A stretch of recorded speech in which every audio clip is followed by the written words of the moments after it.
Did you know, 5 years ago, the highest temperature only reached 27.9 degrees, but now it has risen to a scorching hot 31 degrees. Singapore is heating up twice as fast as the rest of the world, with maximum daily temperatures predicted to reach 35 to 37 degrees Celsius by year 2100.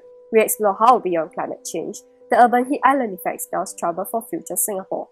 The urban heat island effect is caused when heat is generated from human activities. The rapid pace of urban growth sends temperatures on an upwards trajectory, as heat is trapped by the urban surfaces such as buildings and roads.